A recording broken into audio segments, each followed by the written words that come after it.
क्या होगा अगर सूरज अचानक से गायब हो जाए? एक घंटे के लिए, एक दिन के लिए, एक महीने के लिए या फिर एक साल तक अगर गायब रहे तो क्या होगा? ये काल्पनिक तो जरूर है, पर अगर किसी भी तरह ये असल में हुआ तो क्या होगा? उस अद्भुत चीज को आप अभी देखने वाले हो। चलिए देखते हैं और चलते हैं इस अमेजिंग घटना के अंदर जो आपके रोंगटे खड़े कर देगी। चंद्रमा के साइज का एक बड़ा स्पेसशिप सौर मंडल के अंदर आ चुका है। धरती के लोग इस बात से बेखबर है। ये स्पेसशिप है एक दूर के तारामंडल में रहने वाले एलियंस का, जो कि सूरज को लेने आए हैं। वो डायसन स्फीयर नाम का एक एडवांस्ड मशीन ले आए हैं, जिसकी मदद से वो सूरज को अंदर डालकर अपने सौर मंडल में ले जा रहे हैं। सूरज ही वो चीज है जो अपनी गुरुत्वाकर्षण बल की मदद से धरती को अपने चारों तरफ घुमाता रहता है। पर अब जैसे ही उन्होंने सूरज को अपने जगह से हटाया, वैसे ही सौर मंडल के सारे ग्रह जैसे मंगल, बुध, धरती, बृहस्पति, ये सब ग्रह अपने जगह से हिलकर अलग अलग हो गए हैं और अब अंतरिक्ष में दूर इधर उधर घूम रहे हैं। और अंतरिक्ष में धरती बिना किसी कंट्रोल के अब तैरने लगी है। अब कोई सूरज नहीं है जो उसे कंट्रोल में रख के एक सिस्टम में रख पाए। धरती के एक साइड दिन का समय चल रहा है और अभी भी सब कुछ नॉर्मल दिख रहा है और आसमान में सूरज सही सलामत दिख रहा है। इधर धरती पर किसी को नहीं पता कि सौर मंडल के सबसे इम्पोर्टेंट एलिमेंट को किसी ने चुरा लिया है। ये इसलिए क्योंकि सूरज की लाइट को धरती पर पहुंचने में करीब 8 मिनट 20 सेकंड लगते हैं। उधर एलियंस अंतरिक्ष में सूरज को ले जा चुके हैं, पर धरती पर इसका प्रभाव ठीक 8 मिनट 20 सेकंड बाद होगा। 8 मिनट 20 सेकंड बीत चुके हैं। धरती पर अचानक से अंधेरा छा गया। अचानक से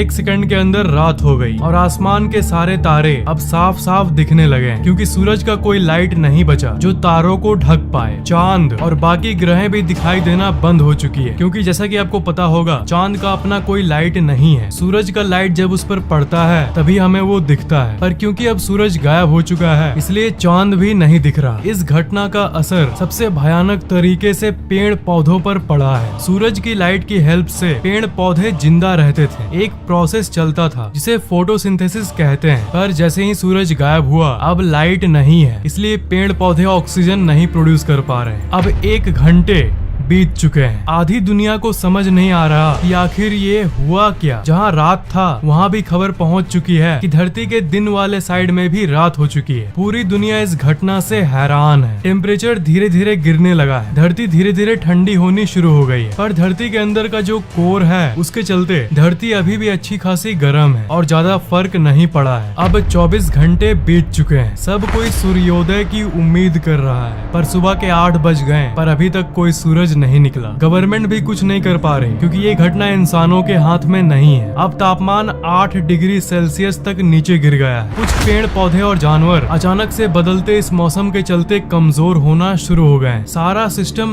नष्ट हो चुका है, पर समुद्र के अंदर के जो जीव हैं उन्हें कुछ चेंजेस नहीं दिख रहे हैं। उनके लिए उनकी दुनिया अभी भी वही है। अभी भी जगह जगह पर थोड़ी गर्मी बची हुई है, क्योंकि धरती के वायुमंडल की एक खासियत ये है कि वो सूरज से मिली गर्मी को कुछ दिनों के लिए अपने अंदर रख सकता है, जिसके चलते ऐसी नौबत नहीं आए कि हर जगह बर्फी बर्फ हो जाए। पर ये स्टोर्ड गर्मी सूरज के बिना सिर्फ 3 या 4 दिन तक ही रह सकती है। पर अब 7 दिन बाद 7 दिन बीत चुके हैं। अभी भी धरती पर अंधेरा छाया हुआ है और तापमान माइनस में पहुंच गया है, -20 डिग्री सेल्सियस। जिसका डर था वही हुआ। 0 डिग्री में पानी बर्फ बन जाता है, पर अब पूरी दुनिया की टेम्परेचर -20 डिग्री सेल्सियस है। इसलिए अब पानी लिक्विड यानी तरल रूप में मौजूद नहीं है। टीवी और इंटरनेट अचानक से बंद हो गई है, क्योंकि सैटेलाइट्स जिसे सूरज की रोशनी से पावर मिलती थी सोलर पैनल के जरिए, उनकी पावर ऑफ हो गई है। किसी भी तरह से हाई पावर बैटरीज की मदद से वो 7 दिनों तक तो चल गई, पर वैज्ञानिकों ने कभी ये नहीं सोचा था कि सूरज नहीं रहेगा, ऐसा भी दिन आएगा। इसलिए उन्होंने कोई बैकअप प्लान नहीं बनाया था। दुनिया के जितने भी समुद्र और नदियां हैं सारी की सारी अब तक जम चुकी है, -20 डिग्री सेल्सियस टेम्परेचर के चलते। पूरी दुनिया की बिजली अब चली गई है, क्योंकि जिस डैम के पानी से बिजली बनती है वो अब जम चुके हैं। इसलिए मोबाइल फोन टावर्स भी ऑफ हो चुके हैं और लैंडलाइन फोन्स भी बंद हो गई, क्योंकि इस दुनिया को ऑन रखने वाली बिजली अब गुल हो चुकी है। सिर्फ कुछ ही जगह पर बिजली बची है जहाँ पर दूसरे माध्यमों से बिजली बनाया जाता है, पर धरती का पूरा सिस्टम इधर से उधर होने के चलते वो भी कुछ ही दिनों में बंद होने वाले हैं। लोग अपने रिलेटिव से फोन पर बात नहीं कर पा रहे। इंटरनेट और फोन से जुड़ी वही दुनिया अब पूरी तरह से डिसकनेक्टेड हो चुकी है। ज्यादातर पेड़ पौधे अब तक मर चुके हैं क्योंकि बिना सूरज और बिना फोटोसिंथेसिस के वो इतने दिनों तक जिंदा नहीं रह सकते। और पेड़ पौधों को खाने वाले जानवर भी अब धीरे धीरे मर रहे हैं क्योंकि पेड़ पौधे अब अपने आप को जिंदा नहीं रख पा रहे हैं और सूख रहे हैं, जिसके चलते पूरी धरती पर इसकी कमी हो गई और उतने पेड़ अब तक नहीं बचे जिससे सारे जानवरों को खाना मिल पाए। जो पैसे वाले लोग हैं उन्होंने इन 7 दिनों में अपने लिए बेसमेंट बनवा लिया है ताकि वो इस कपकपाती ठंड से बच पाए और एक सुरक्षित जगह पर कम से कम जिंदा रह सके। गवर्नमेंट गरीब लोगों के लिए अंडरग्राउंड बेसमेंट बना रखी है ताकि वो उसमें जाके रह पाए और इस ठंड से बच पाए। सारे लोग एक समूह में जी रहे हैं। हर समय अब रात ही रात है। टाइम अब सेंस नहीं बनाता कि कब दिन है और कब रात है। पहले दिन और रात हुआ करता था पर अब सिर्फ रात ही रात है। आसमान की तारों का एक अलग ही मैप दिख रहा है क्योंकि धरती अंतरिक्ष में अकेले तैरते तैरते किसी अनजान जगह पर आ चुकी है।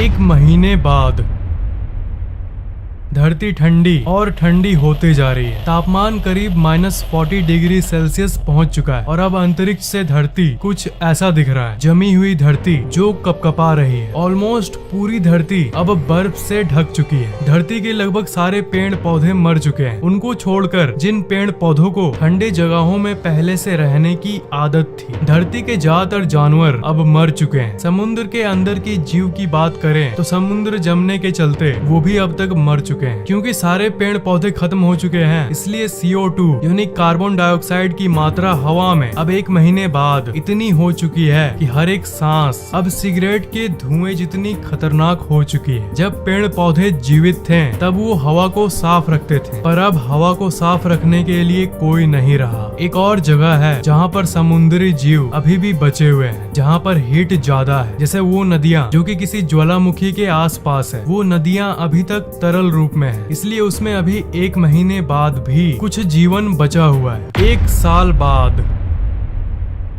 जो जीवन बचा हुआ था वो अब तक खत्म हो चुका है क्योंकि सारे वोल्केनो इस अनइमेजिनेबल ठंड के चलते निष्क्रिय हो गए हैं, जिसके चलते जो समुद्र जमे नहीं थे वो भी अब जम चुके हैं सिवाय एकाध को छोड़कर। धरती पर ठंड इतनी बढ़ चुकी है कि अब कोई जानवर धरती पर मौजूद नहीं है। धरती की पूरी सतह पर जो बर्फ की लेयर थी वो अब हजारों गुना मोटी हो गई। शहरें अब कुछ ऐसी दिख रही है। सारे बिल्डिंग्स बर्फ में जमे हुए हैं और बड़ी बड़ी बर्फ की चट्टानें यहाँ वहाँ फॉर्म हो गई है। पर आश्चर्यजनक तरीके से एक जगह बची हुई है जहाँ जीवन अभी भी है। अब सिर्फ एक ही जगह है जहाँ जीवन अभी भी चल रही है, वो है समुद्र के सबसे गहरे पार्ट में। वही एक जगह है जहाँ पर धरती के कोर से उसे ताप मिल रही है, जिसके चलते अभी भी वहाँ पानी बचा है और जिंदगी मौजूद है। और इसके साथ साथ जितने लोग हो सके उतने लोग साउथ पोल, नॉर्थ पोल की तरफ चले गए क्योंकि वो धरती के उस पार्ट में मौजूद है जहाँ बहुत सारा जियोथर्मल एक्टिविटी है। मतलब धरती के कोर से उसे हीट मिलती है, जिसके चलते धरती के उस पार्ट पे हल्की सी गर्मी मौजूद है। 1000 साल बाद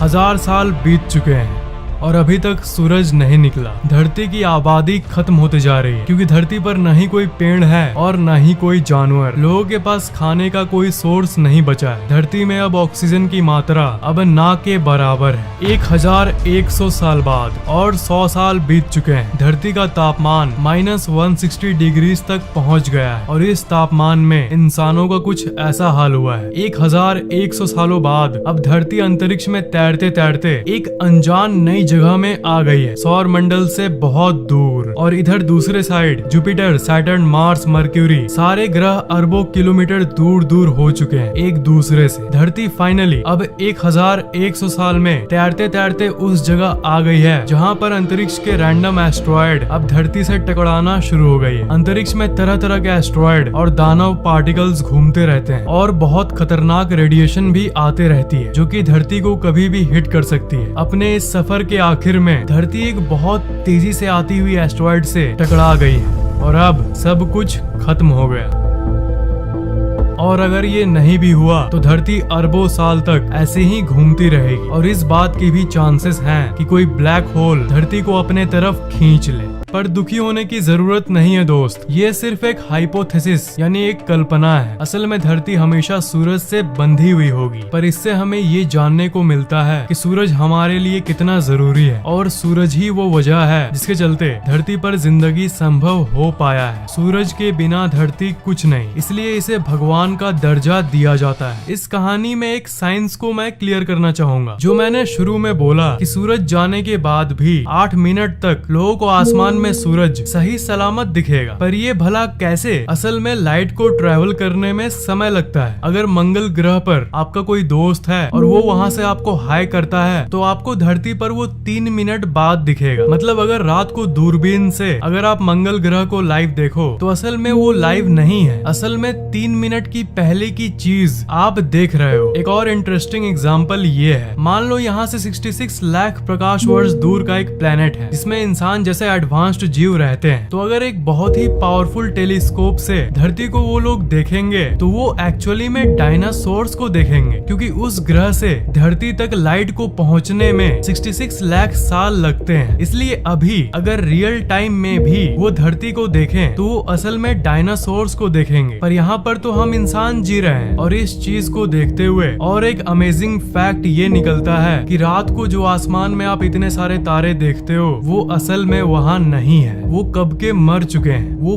पास्ट है, वो अरबों खरबों प्रकाश वर्ष दूर के तारे हैं। इसलिए आज से 1 अरब साल पहले जो था तब का लाइट हमें अभी जाके पहुंचा है, क्योंकि लाइट को पहुंचने में इतना समय लगा है। इसका मतलब अरबों साल पुरानी चीज को हम अभी देख रहे हैं। अभी इस मोमेंट में एक्चुअल में इस समय में वहाँ क्या होगा ये कोई नहीं जानता। जो आप देख रहे हो सब पास्ट है। आसमान में शाम के वक्त जो आप लाल सूरज देखते हो वो असल में 8 मिनट पहले का दृश्य आप देख रहे हो। आप लाइव सूरज को देखते हुए भी लाइव सूरज को नहीं देख पाते। बड़ी अमेजिंग बातें हैं ये, इज़न्ट इट? ये वीडियो आपको कैसा लगा नीचे कमेंट जरूर करना, लाइक और शेयर जरूर कर देना। और अगर आपने अभी तक इस चैनल को सब्सक्राइब नहीं किया है तो सब्सक्राइब जरूर कर लेना, और अगर अभी तक घंटा नहीं दबाया है तो उसे भी दबा देना।